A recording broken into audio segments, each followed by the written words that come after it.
Hello everyone. In this video, let us discuss about an approach to the relational database design based on the concept of functional dependencies. The goal of a relational database design is to generate a set of relational schemas which allows us to store the information without unnecessary redundancy and to retrieve the information easily. That is, to preserve the information with minimum redundancy. And this can be accomplished by designing the schemas that are in an appropriate normal form. There are two levels at which we can discuss the quality of relation schemas. Logical or conceptual level, how the users interpret the relation schemas and meaning of their attributes. Implementation or physical level, how the tuples in a base relation are stored and updated. So based on these two levels, we can discuss the goodness or the quality of relation schemas. So if the schema is well and good in both the logical level and physical level, then the quality of relation schema is good. Two approaches to database design are design by synthesis and design by analysis. Design by synthesis, also called as bottom-up approach. It considers the basic relationships among individual attributes as the starting point and uses those to construct the relation schemas. So it starts with the individual attributes and using that it constructs the relation schemas. This approach is not very popular in practice. Why? Because it suffers the problem of having to collect the number of relationships among these attributes as the starting point. Okay, so we have to collect a large number of binary relationships among the attributes as the starting point. And so this approach is not very popular in practice.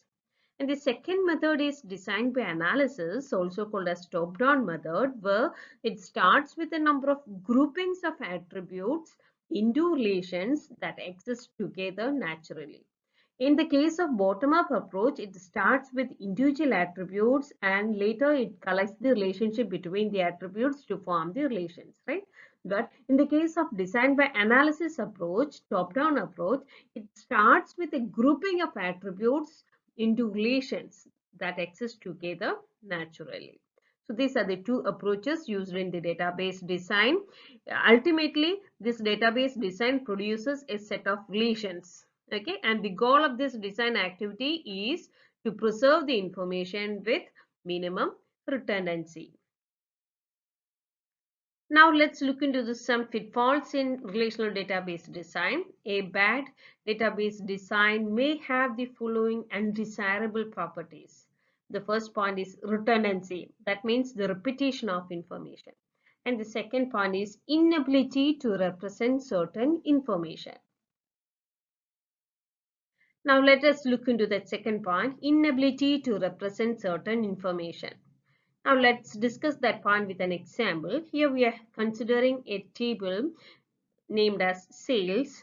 A tuple T in the sales relation has T of C number as the customer number, T of C name as the customer name, T of SID as the salesman ID, T of S name as the salesman's name, and T of region as the sales region. Okay, so this table consists of 5 attributes, namely C number, C name, SID, S name, and region. Okay. So in the sales table, we are having the customer details as well as the salesman details. Okay, fine. Now, if you want to add a new salesman details, we cannot do that until a customer has been assigned to that salesman. That type of anomaly can be called as insertion anomaly. That is, if a new salesperson is assigned to a particular region, his data cannot be entered until a customer has been assigned to that person. Okay, that type of anomaly can be called as insertion anomaly. Okay, fine. Now let's look into the deletion anomaly.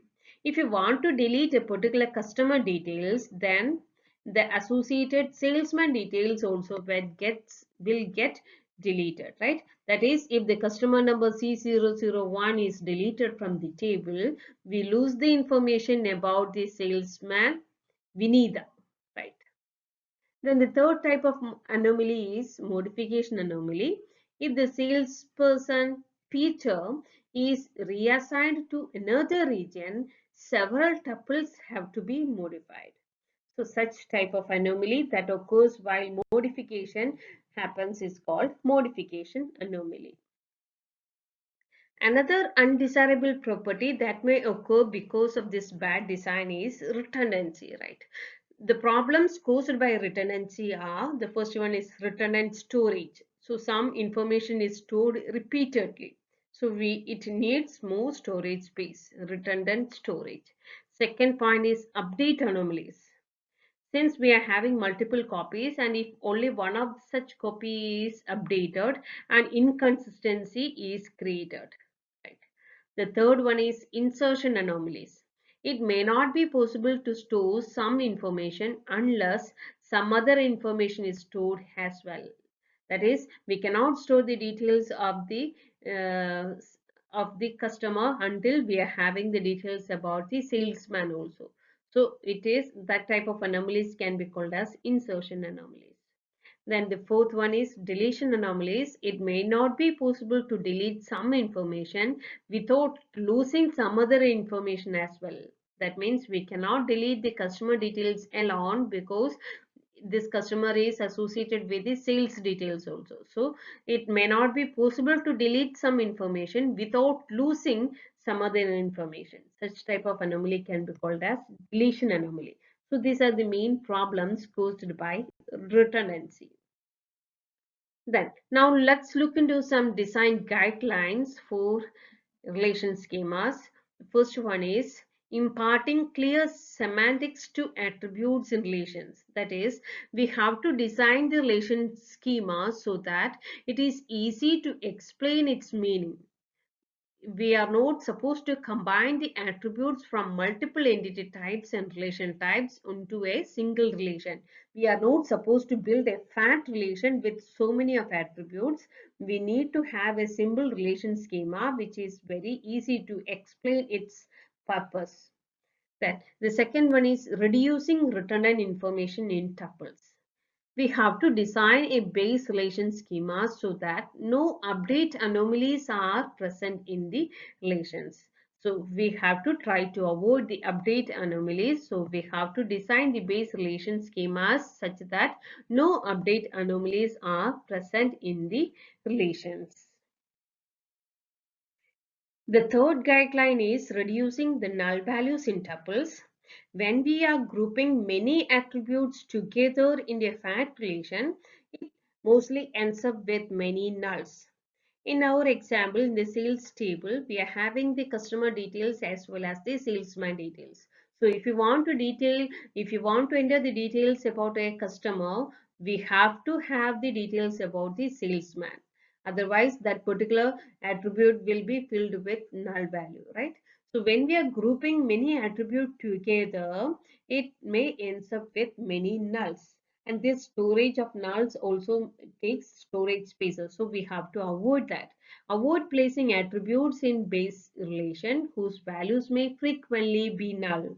So we have to avoid the grouping of such attributes which may ends up with many null value entry. So make sure that they apply in exceptional cases only, not to a majority of tuples. Yeah, we can enter the null value, but let it that be occur in exceptional cases, not to the majority of tuples, because this null value also takes storage space and performing the operations on this null value is also very difficult. So we have to reduce the usage of null values in tuples. That is the third guideline. And the fourth guideline is disallow the possibility of generating spurious tuples. That means the spurious tuples are generated when we are joining two tables.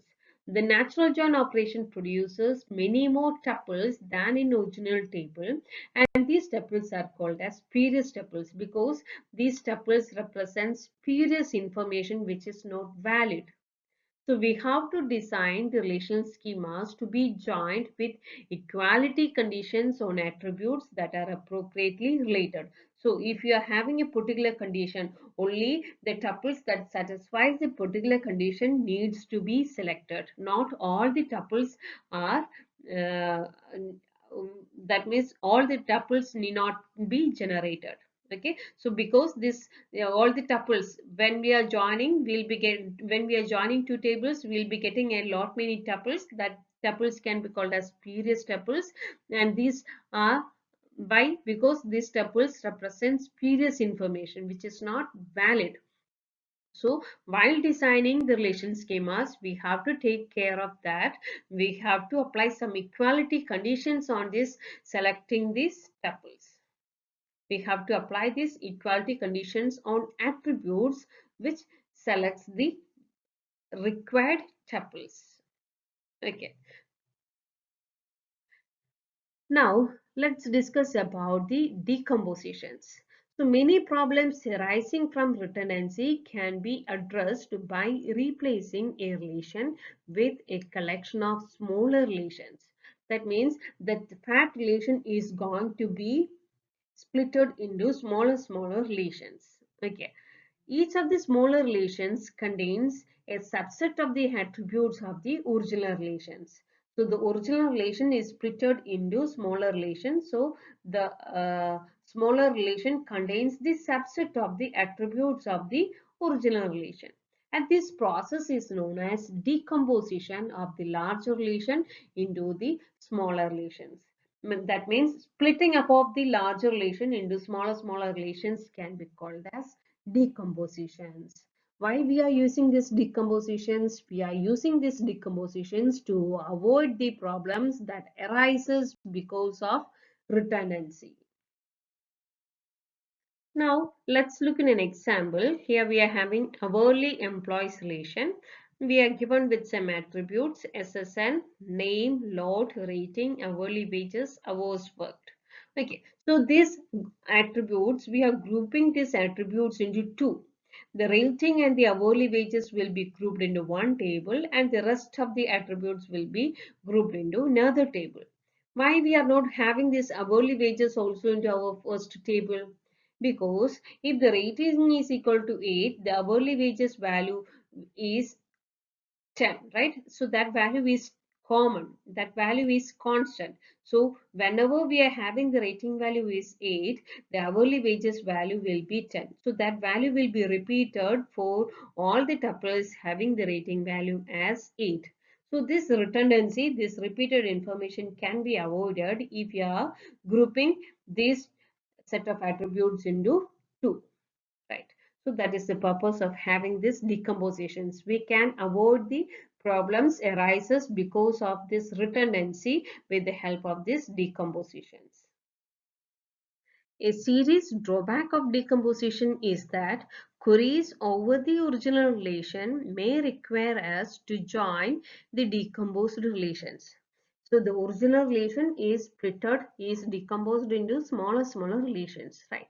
Okay, access, if we want to answer for a particular query, we want to refer two or more tables. That means we want to perform the join operation between these decomposed tables. Okay, and if such queries are common, then we have to do this join operation again and again, right? So the performance penalty may not be acceptable. So in such cases, you better don't go for decomposing the relation, better leave with the problems of redundancy. Okay, so we have to choose to live with the problems of redundancy and should not go for decomposing the relation if the number of join operation is much higher. Now let us look into the very important term, that is functional dependency. A functional dependency is a formal tool for the analysis of relational schemas. And it is a type of integrity constraint that generalizes the concept of a key. Okay, so it is very similar to the concept of the key. It generalizes the concept of the key. It is a type of integrity constraint. That means here also we are going to have a condition. The functional dependency describes the relationship between attributes in a relation. Like keys, here also the functional dependency describes the relationship between the attributes in a relation.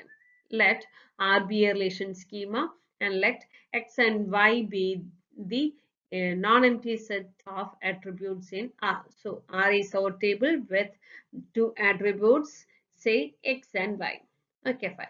A functional dependency X implies Y essentially says that if two tuples agree on the values in attributes X, they must agree on the values in attributes Y.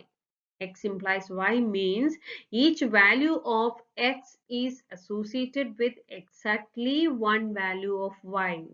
That means it is very similar to the concept of the key, right? Key, with the help of the key, we can uniquely identify a particular tuple, right? For X, okay, if the X value is 101 and with the help of that 101, the Y value should also be distant. For every 101, the Y value will also be same. That is, each value of X is associated with exactly one value of Y. Then we can say that X is functionally dependent on Y. Okay, so functional dependency X implies Y essentially says that if two tuples agree on the values in attributes X, then they must agree on the value in attributes Y also. That is, each value of X is associated with exactly one value of Y.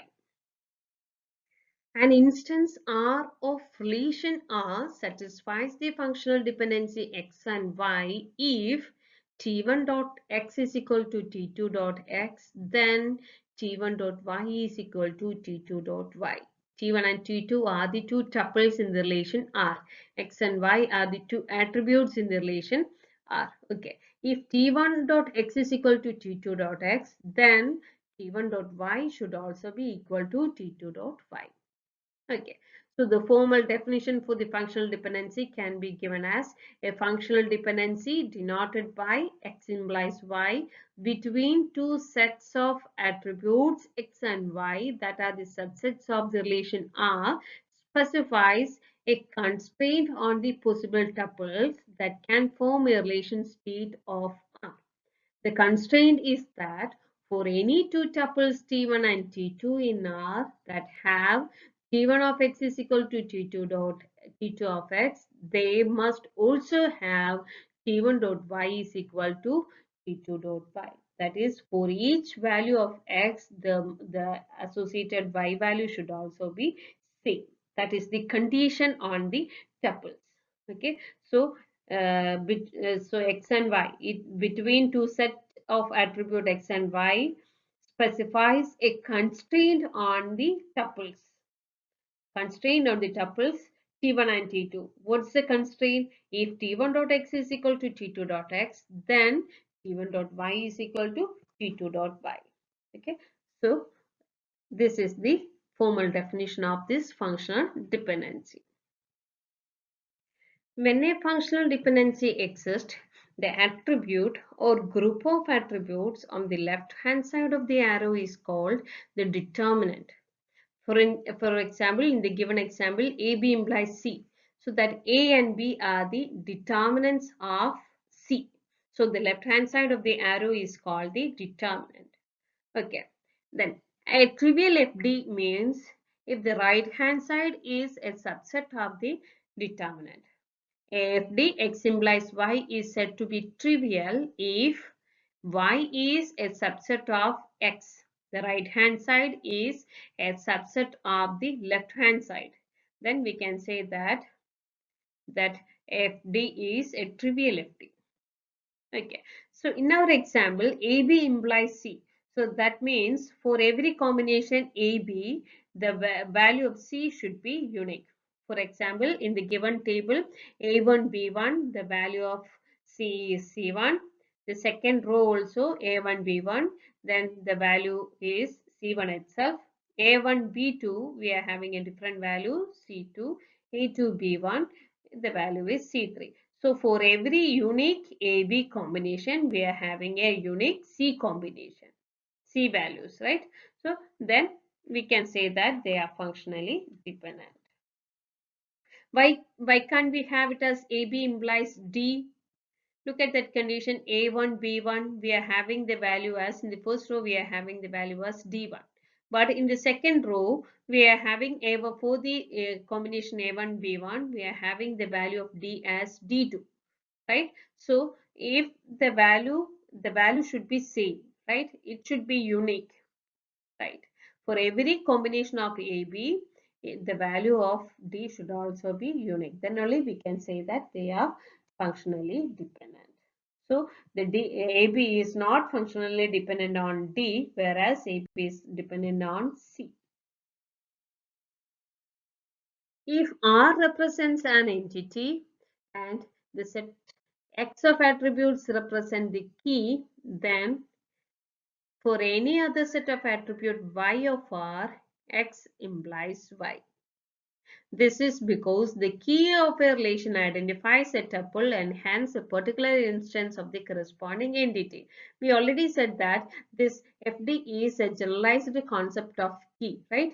So if X is the key value, then we can say that X implies Y. Y is one of the attribute of the relation R.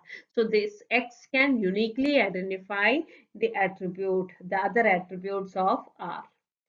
Okay. If R represents a one-to-one relationship between the entities E1 and E2, then the FD Y implies X will hold in addition to the functional dependency X implies Y. So if there is a one-to-one relation, then we can say that we can have the functional dependency Y implies X also along with the functional dependency X implies Y.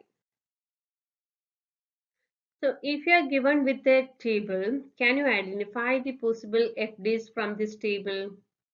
So in this table, we are having various attributes and the primary key of the table is C number, P number, date, right? Okay, fine. Can you identify the various functional dependencies from this table? Yeah, we can have one of the FD as E number implies E name, comma, designation. Right? With the help of E number, we can uniquely identify the employee name and designation. Similarly, with the help of P number, we can identify the project name. Okay, P number implies P name. Then another FD, E number, comma, P number, comma, date, we can identify the in time, out time, hours. Right? So these are the keys also. So this FD is a generalized concept of keys. Okay. So in the relation, this following functional dependencies hold. E number, comma, P number, comma, date implies in time, out time, hours.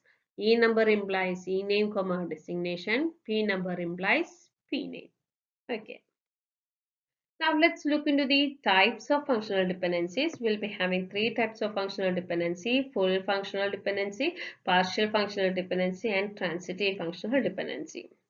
In full functional dependency, if removal of some attribute from X means the dependency will no more hold.